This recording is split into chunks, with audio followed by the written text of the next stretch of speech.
Hello everyone, welcome back to my channel. I am UrviJoshi and today we are going to discuss about the history topic from SEM 5. Paper code is CEEN 511 and the topic is Victorian Compromise. It is a very important topic from this paper.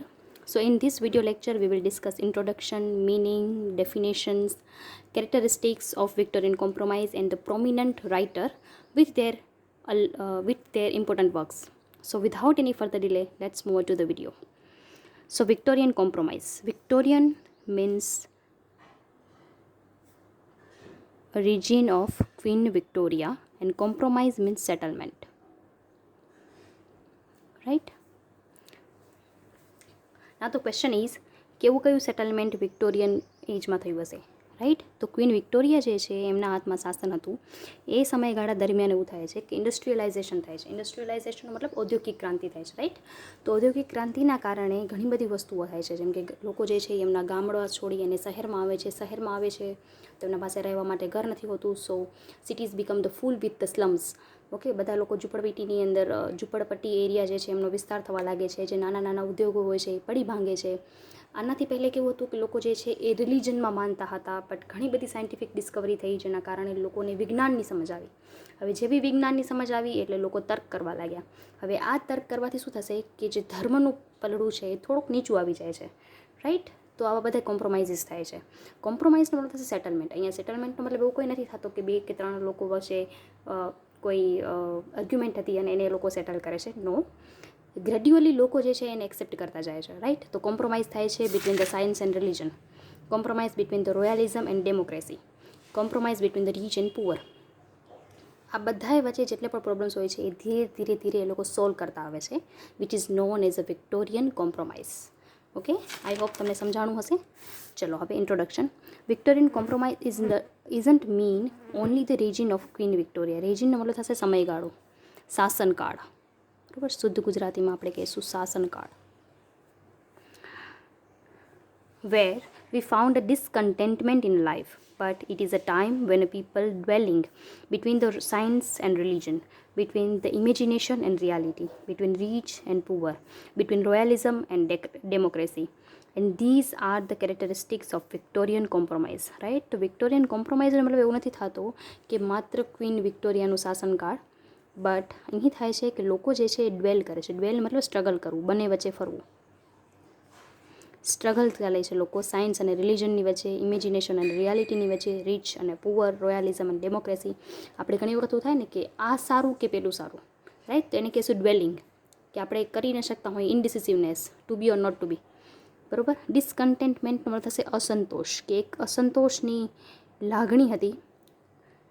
એ આપણે આ Victorian compromise જે movement છે એની અંદર જોઈએ છીએ. Right, આમ તો queen જે વિક્ટોરિયન એજ છે એનો સમયગાળો ઘણો લાંબો છે, બટ ક્વીન વિક્ટોરિયન કોમ્પ્રોમાઇઝ જે છે એની અંદર આવેલો એક નાનો એવો મૂવમેન્ટ છે, એક નાનું એવું પરિવર્તન છે જેને આપણે જોશું. નાવ હવે મિનિંગ. તો કોમ્પ્રોમાઇઝ મીન્સ સેટલમેન્ટ.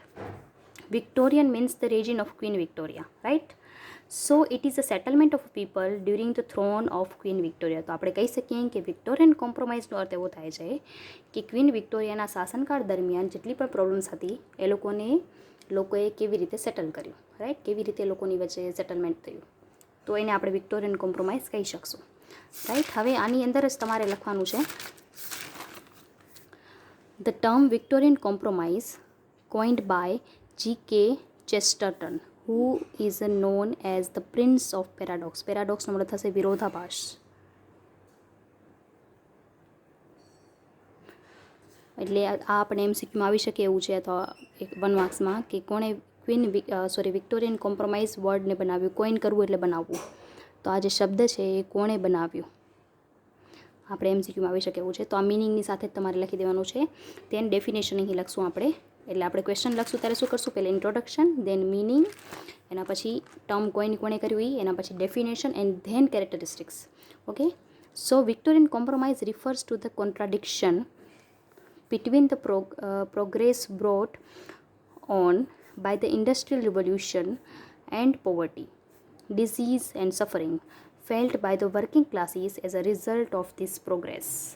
Right, નવા શબ્દ આવ્યા. કોન્ટ્રાડિક્શન એટલે થયું વિરોધાભાસ, between એટલે વચ્ચે, ધ પ્રોગ્રેસ બ્રોટ એટલે લાવવું. બાય ધ ઇન્ડસ્ટ્રીયલ રિવોલ્યુશન ઔદ્યોગિક ક્રાંતિ, પોવર્ટી ગરીબી, ડિઝીઝ બીમારી, સફરિંગ સંઘર્ષ, ફેલ્ટ અનુભવવું, by the working class as a result of this progress. તો વિક્ટોરિયન કોમ્પ્રોમાઇઝ જે છે શું બતાવે છે? વિક્ટોરિયન કોમ્પ્રોમાઇઝ આપણને બતાવે છે કે ઔદ્યોગિક ક્રાંતિ આવ્યા બાદ લોકો જે છે, જેમ કે ગરીબ લોકો જે છે એનું સંઘર્ષ કેવું રહ્યું, એમણે કેવી ગરીબી જોઈ, કેવી બીમારીઓ જોઈ, અને વર્કિંગ ક્લાસ જે લોકો છે એમણે ઔદ્યોગિક ક્રાંતિ આવ્યા બાદ કેવું સંઘર્ષ કરવું પડ્યું. એ બધું જ સંઘર્ષ છે આપણને કોણ બતાવે છે? Victorian compromise. રાઈટ, આપણને વિરોધાભાસ બતાવે છે કે એક તરફ તો વર્લ્ડ જે છે એ એટલી પ્રગતિ કરતું જાય છે અને બીજી તરફ આપણે આ બધી વસ્તુઓને ફેસ કરવું પડે છે. તો આ જે આખી વસ્તુ જે છે એ આપણને ક્લિયર થશે વિક્ટોરિયન કોમ્પ્રોમાઇઝમાં. રાઈટ, ચલો હવે characteristics. Okay, at this period of time, આ તમે ન લખો તો પણ ચાલશે, બટ હું લખું છું ઇન કેસ તમારું એવું થાય કે ઇન્ટ્રોડક્શન શોર્ટ થઈ જાય તો તમે આ વસ્તુને ઇન્ટ્રોડક્શનમાં એડ કરી શકશો. Right, at this period of time in history industrialisation was at a peak. આ એવો સમયગાળો હતો ઇતિહાસનો કે જેની અંદર ઔદ્યોગિક ક્રાંતિ એના પીક પર હતી, એના ટોચ પર હતી. So many people left their villages and came to live city for getting their bread and butter. Bread and butter એટલે કે જીવન નિર્વાહ ચલાવવું. Right, this all hustle and bustle also makes them restless mentally. Here, gradually, Marxism will form to take the birth by the womb of the future. અને simple લેંગ્વેજમાં કહીએ તો એવું છે કે ગામડાની અંદર કોઈ પાસે કંઈ હતું નહીં કામ, તે લોકો બધા ગામડું છોડીને શહેરમાં આવવા લાગ્યા કે એમને થોડું ઘણું જે પણ કંઈ નાનું મોટું કામ છે એ મળી જાય. હવે આ જે કામમાં એ લોકો કરવા માટે આવે છે, ત્યાં ફેક્ટરીઝ હોય છે, તો ફેક્ટરીઝની અંદર કામ કરવામાં આવે તેમને 8, 10, 12 કલાક સુધી કામ કરાવવામાં આવે છે. એની સામે પૂરતું વેતન આપવામાં આવતું નથી. અહીં નાના બાળકોને પણ કામ પર રાખવામાં આવે છે, સ્ત્રીઓને પણ કામ પર રાખવામાં આવે છે, જેનું શોષણ કરવામાં આવે છે.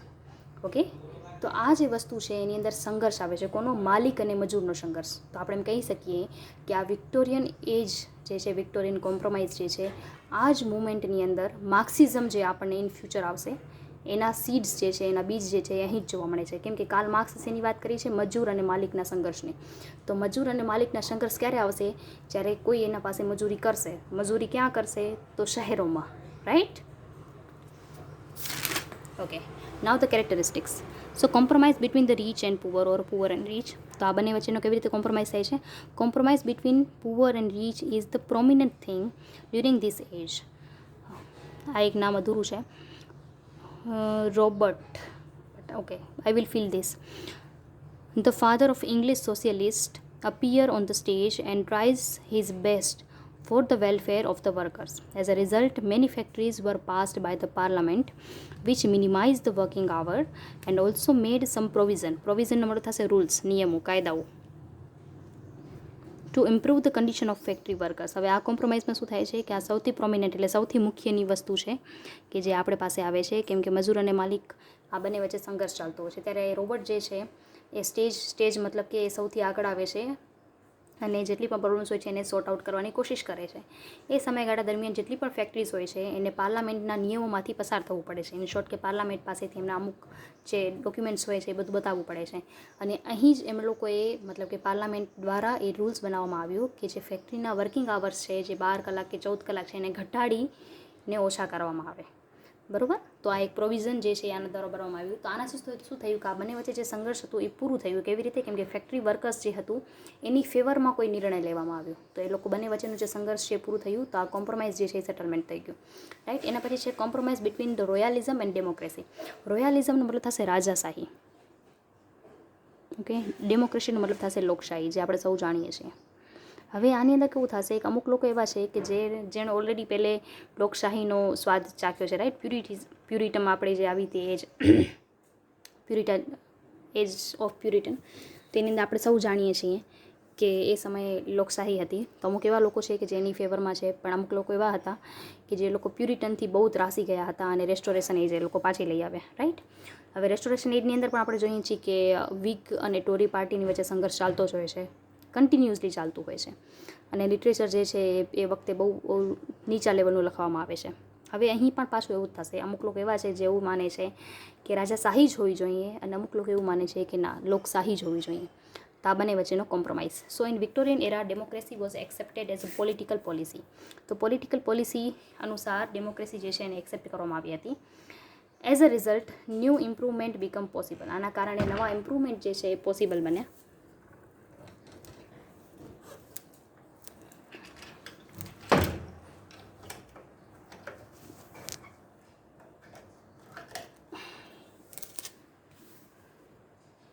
Became possible. In spite of the gap between the rich and poor, the conflict of Anglo-Saxon for a liberty also got support, and the idea of divine ruler means divine rights for a king disappeared. હવે આમાં એવું થાય છે કે પહેલાં આપણે એવું માનતા હતા કે રાજા જે છે ઈશ્વરનો પ્રતિનિધિ છે, એના પાસે કોઈ ચમત્કારી શક્તિઓ છે. આ બધી વસ્તુ જે છે એ ડિસઅપિયર થઈ ગઈ. And now house of common ruled England. એટલે હાઉસ ઓફ કોમન જે છે ત્યાંથી ઇંગ્લેન્ડ જે છે એને રૂલ કરવામાં આવ્યું. In common words, ruler elected by the common people of England. So liberty, equality and other necessary rights also accepted. તો અંતે આવ્યું એવું કે લોકશાહીને લોકોએ સ્વીકાર કર્યું અને ઇક્વાલિટી એટલે સમાનતા, લિબર્ટી એટલે સ્વતંત્રતા, એનો દરેક લોકોએ ખુશી ખુશી સ્વીકાર કર્યો. Right? Okay. Now compromise between the religion and science. So scientists like Darwin and Thomas Henry, they wrote a revolution in the field of science, and their books or works became very popular in this age. ડાર્વિનની theory જે છે એને પણ લોકોને influence કર્યું. So many people thought that God has created Adam and Eve BC 404. As a result, religious dogma and a Bible were challenged by some scholars. હવે આના કારણે એવું થયું કે જે લોકો બાઇબલને રીડ કરતા હતા, જે બાઇબલને માનતા હતા, તો આવ્યું એવું કે જે ધર્મ કહેતું હતું એનાથી સાયન્સ જે છે કંઈક અલગ કહેવા લાગ્યું. અને એના કારણે લોકો જે છે એણે જેને ધર્મને માન્યું હતું એ વસ્તુને સાયન્સ દ્વારા ચેલેન્જ કરવામાં આવ્યું. As a result we have 2 ડિવિઝન્સ. આના કારણે આપણી પાસે 2 ભાગ પડી ગયા સમાજના. The first is the followers of science while the other is followers of religions. This conflict was also reflected in the literature. For example, in Memoriam by Tennyson, we found a poet's attempt to reconcile science and religion. બરોબર? આના કારણે શું થયું કે સમાજ જે છે એ 2 ભાગમાં વિભાજિત થઈ ગયું. અને આની અસર જે છે એ આપણે લિટરેચરમાં જોઈએ છીએ, કેમ કે આપણે સૌ જાણીએ છીએ કે literature is a reflection of society. સમાજની અંદર જે કંઈ પણ થશે, સારું નરસું, એ બધી વસ્તુનો આપણે અસર જે છે એ સાહિત્યમાં જોઈશું. એ જ વસ્તુ આપણે મૂવીમાં જોઈએ છીએ.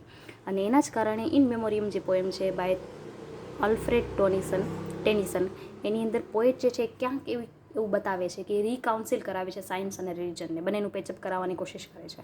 Right? Compromise between romanticism and realism. હવે આ રોમેન્ટિસિઝમ મતલબ એવું નથી થતું કે એક છોકરો અને છોકરી હોય એ બંને વચ્ચેનો રોમેન્સ ચાલતો હોય. નો, નોટ લાઈક દેટ. રોમેન્ટિસિઝમ જે છે એક એવું મૂવમેન્ટ છે સાહિત્યનું કે જે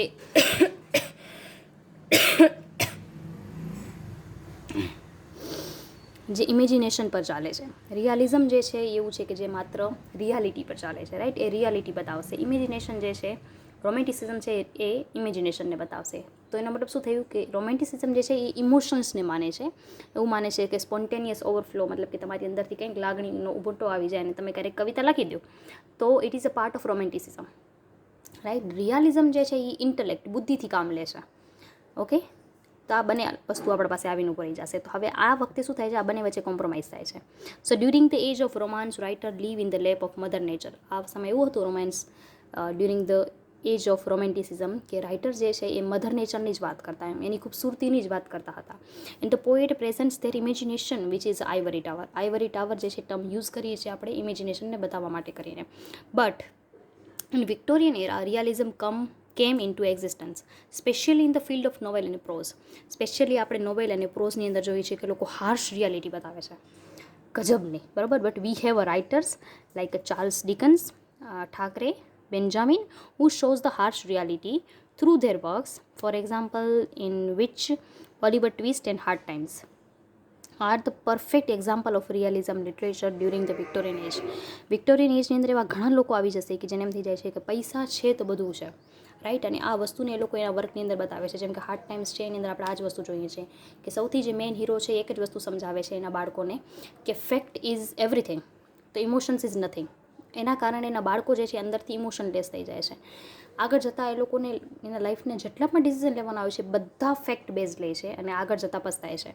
ઓન ધ કોન્ટ્રરી નોવેલનો એક એવું પાત્ર છે કે જે ઇમોશન્સથી કામ લે છે, સમજદારીથી કામ લે છે, વિઝડમથી કામ લે છે, ડહાપણથી કામ લે છે. એટ લાસ્ટ નોવેલની અંદર એક એ જ એવું પાત્ર છે કે જે હેપી હોય છે.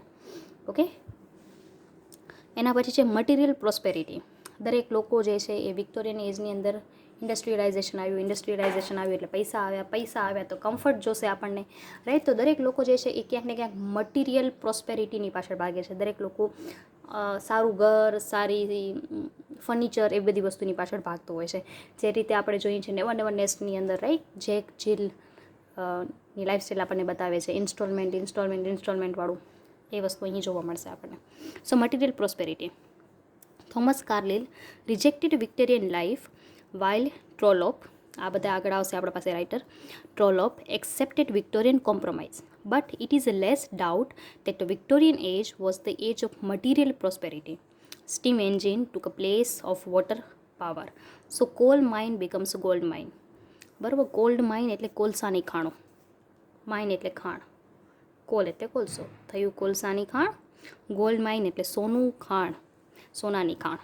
એટલે કોલસો જે છે એમણે એનું જગ્યા લઈ લીધી અને એના કારણે શું થયું, કોલસાની ખાણ ગોલ્ડની ખાણ બની. એટલું મતલબ એવું નથી હવે ત્યાંથી સોનું મળે છે, બટ એ સૌથી વધુ profit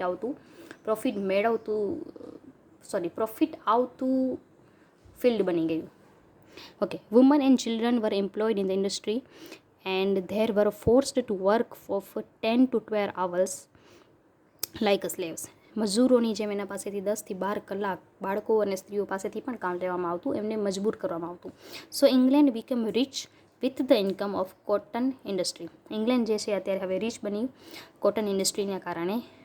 and for the utilitarian method to earn more and more profit. યુટિલિટેરિયનનો મતલબ થશે ઉપયોગ કરવો, વધારે ને વધારે પૈસા કમાવા, પેદા કરવા પૈસા, અને વધારે ને વધારે પૈસા અને પ્રોફિટ કમાવતા એ વધુ રીચ થતું જાય છે, કેમ કે એને હવે સુપર રીચ થવું છે.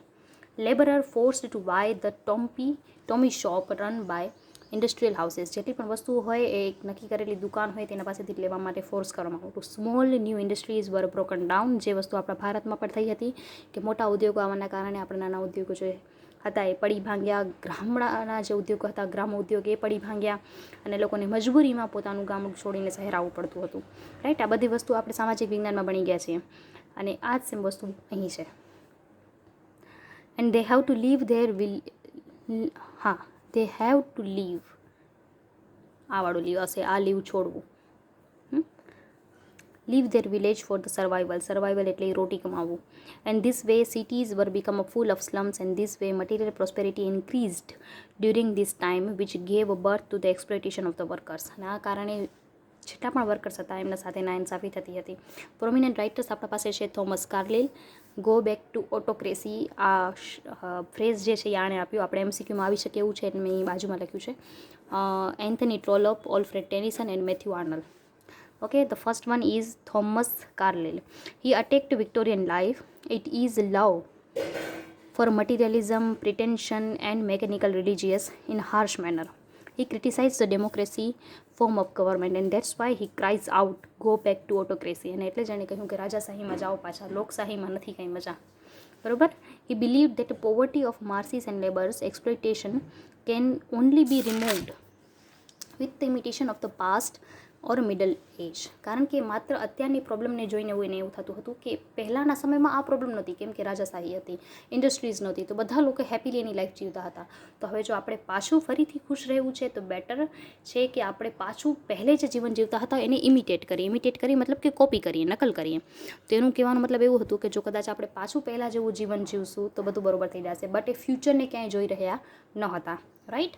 સો here we see the lack of site. Lake એટલે કમી, સાઇટ એટલે નજર. ટુ સી ધ ફ્યુચર, તેની પાસે ક્યાંય પણ ભવિષ્યને જોવાની તર્ક નથી, આપણે એવું કહી શકીએ. And that's why he attacked on the commercialisation and industrialisation which shows his dissatisfaction for the Victorian life. As he says civilisation progress but culture decline. આ આપણે એમસીક્યુમાં આવે છે કે આ ફ્રેઝ કોણે આપ્યું છે, એટલે જ એનું ડિસસેટિસ્ફેક્શન, એનું અસંતોષ જે છે એ આપણે વિક્ટોરિયનની લાઈફ તરફ જોઈએ છીએ. અને એટલે એ કહે છે કે સિવિલાઇઝેશન તો ઘણું થાય છે, કમાવો તો ઘણું છો, પ્રોગ્રેસ તો ઘણી કરો છો, બટ કલ્ચર નથી, સંસ્કૃતિ આપણી ધોવાઈ રહી છે. રાઈટ. એના પછી છે Anthony Trollope. So he didn't agree with the Carlyle and Ruskin. So in his autobiography means Anthony Trollope, એણે પોતાની ઓટોબાયોગ્રાફીમાં એક કોટેશન લખ્યું હતું જેની અંદર આવતું હતું, the world is growing day by day but we have a questions to think. જે સમય સાથે વર્લ્ડ જે છે એ આગળ વધી રહ્યું છે, પ્રગતિ કરી રહ્યું છે, બટ આપણા પાસે અમુક ક્વેશ્ચન્સ છે કે જેના વિશે આપણે વિચારવું જોઈએ. પરહેપ્સ, જો કે people become more selfish nowadays and it is not right because English speaking world become worse day by day. એટલે એને થાય છે કે પરહેપ્સ, જો કે કદાચ લોકો જે છે એ વધારે સેલ્ફિશ બનતા જાય છે આ સમયગાળા દરમિયાન, આ સમયમાં, બટ આ વસ્તુ યોગ્ય નથી, આ વસ્તુ સાચી નથી. કારણ કે જેટલા પણ ઇંગ્લિશ સ્પીકિંગ વર્લ્ડ છે એ દિવસે દિવસ ખરાબ થતા જાય છે, બદતર બનતા જાય છે. To consider all these things, we have to take a step for improving our health, spread education, which becomes the backbone of the nation in future. અને એટલે એને થતું હતું કે અત્યારની જેટલી પણ પ્રોબ્લેમ્સ છે એને જો આપણે કન્સિડર કરીએ, એના વિશે આપણે જો વિચારીએ તો આપણે અમુક સ્ટેપ લેવા જોઈશે એના માટે. એક, આપણી હેલ્થને ઇમ્પ્રૂવ કરવા માટે, અને સેકન્ડ, આપણે એજ્યુકેશનને સ્પ્રેડ કરવા માટે કરીને. કારણ કે જેટલું આપણે અત્યારે બાળકોને ભણાવશું એટલું ફ્યુચર આપણા દેશનું સારું થતું જશે, રાઈટ. આવું કોણે કહ્યું હતું? Anthony ટ્રોલોપ. Now Alfred ટેનિસન. So T.S. means Tennyson is considered as a true representative of Victorian age. He couldn't hide એટલે છુપાવવું, compromise between the science and religion, so doubts are seen in his works. એટલે એણે ક્યાંય પણ કોમ્પ્રોમાઇઝને છુપાવવાની કોશિશ નહોતી કરી, જે વસ્તુ હતી એને એઝ ઇટ ઇઝ આપણી સામે પ્રેઝન્ટ કરવાની કોશિશ કરી, and that's why he is true representative of Victorian age or Victorian compromise, whatever you can say. Like his work is princess poem. He dealt with the woman education. જેમ કે એને princess poem આપી, જેની અંદર એણે જે theme સાથે work કર્યું છે વુમન એજ્યુકેશન. તો આપણે કહી શકીએ કે આણે આ પ્રોબ્લેમ જે હતી જેના વિશે બધા લોકો વાત કરતા હતા, બટ અહીં જે ઓલ્ફ્રેડ ટેનિસન છે એ પ્રોબ્લેમના સોલ્યુશનની વાત કરે છે, right. And that's why he said science has a sect એટલે હલાવી નાખવું, ધ પિલર્સ ઓફ રિલિજન, કે ધર્મના જેટલા પણ પાયાઓ હતા એણે વિજ્ઞાને હલાવીને મૂકી દીધેલા છે. which are clearly seen in his elegy in memoriam. While on the other hand we have a Robert Browning who has a great faith in a human value. અને બીજી સાઈડ આપણે જોઈએ તો આપણી પાસે છે રોબર્ટ બ્રાઉનિંગ જેવા વ્યક્તિઓ કે જેને મનુષ્યના જેટલા પણ વેલ્યુઝ છે, મોરલ્સ છે, એના ઉપર એને પૂરો વિશ્વાસ છે, જે એણે પોતાના વર્કની અંદર લખેલું છે. And his work is Locksley Hall 1842માં પબ્લિશ થયું હતું. Is a perfect example of optimistic approach. Optimistic એટલે હકારાત્મક, આશાવાદી, અપ્રોચ એટલે અભિગમ, કે એણે ક્યાંક એવી ઉમ્મીદ છે કે અત્યારે ભલે આપણે કોમ્પ્રોમાઇઝ કરી રહ્યા છીએ બટ આપણું ફ્યુચર બ્રાઇટ છે. નાવ Matthew આર્નલ્ડ. Though he was dissatisfied with the spirit of Victorian age, once he wrote to his friend, એનો ફ્રેન્ડ જે છે એને લેટરમાં લખેલું હતું, એને ફ્રેન્ડનું નામ છે આર્થર યુજ ક્લોફ. આખું યાદ ન રહે, તમે માત્ર ક્લોફ લખશો તો પણ ચાલશે, બરાબર, બટ આ પણ MCQમાં આવી શકે એવું છે. અને એને લેટરમાં લખેલું હતું, hath really neither joy nor love nor light nor gratitude nor help, nor pain. And we are as on darkening plain, sweat with confused alarms of struggle. નવા શબ્દોને જોઈ લઈએ. ગ્રેટિટ્યૂડ, આભારની લાગણી, કૃતજ્ઞતા.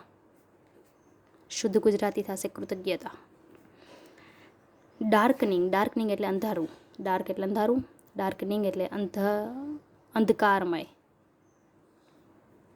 પ્લેન એટલે મેદાન. Swept with confuse alarms of struggle. Alarms મતલબ અલાર્મ્સ જ હશે, સ્ટ્રગલ એટલે સંઘર્ષ. એટલે એના ફ્રેન્ડને લેટરમાં લખે છે કે અત્યારની રિયાલિટી એ છે કે નથી આપણા પાસે ખુશી, નથી પ્રેમ, નથી પ્રકાશ, નથી કૃતજ્ઞતા, નથી મદદ કે નથી દર્દ. કારણ કે અત્યારે આપણે પોતાના અંધકારમય મેદાનની અંદર આમથી તેમ સંઘર્ષ કરી રહ્યા છીએ, જોકા ખાઈ રહ્યા છીએ, પણ આપણને કોઈને ખબર નથી કે આપણે ક્યાં જવું છે. So we can see he is worried about cultural hierarchy, though his tone of the poems are pessimistic. જો કે મેથ્યુ આર્નલ્ડે જેટલી પોએમ લખી એની અંદર ક્યાંક ને ક્યાંક ટોન આપણે પેસિમિસ્ટિક જોવા મળે છે, બટ એને ટેન્શન ક્યાંક ને ક્યાંક કલ્ચરનું છે. Now conclusion. So after discussing above compromise during the age of Queen Victoria, we can see that this struggle provoked the way of modern age. એટલે આપણે કહી શકીએ કે જેટલું પણ કોમ્પ્રોમાઇઝ થયું, જેટલું પણ પ્રોગ્રેસ થયું, આ બધી વસ્તુ જે છે એ આપણને ક્યાંક ને ક્યાંક મોડર્ન એજને તૈયાર કરી રહી છે, right. So this compromise which settled in this age, જે કોમ્પ્રોમાઇઝ આ એજની અંદર સેટલ થયું, becomes the backbone for the writers of modern age, જે મોડર્ન એજના રાઇટરને તૈયાર કરી રહી છે, જે મોડર્ન એજને તૈયાર કરી રહી છે, જે આના પછીની આપણી એજ આવશે. બરાબર, અહીંયા છે મિનિંગ ડેફિનેશન જે આપણે ઓલરેડી જોઈ લીધા છે. થોડોક લાંબો થઈ ગયો છે વિડીયો, બટ આઈ હોપ કે તમને સમજાઈ ગયું હોય. Thank you so much. May God bless you to all.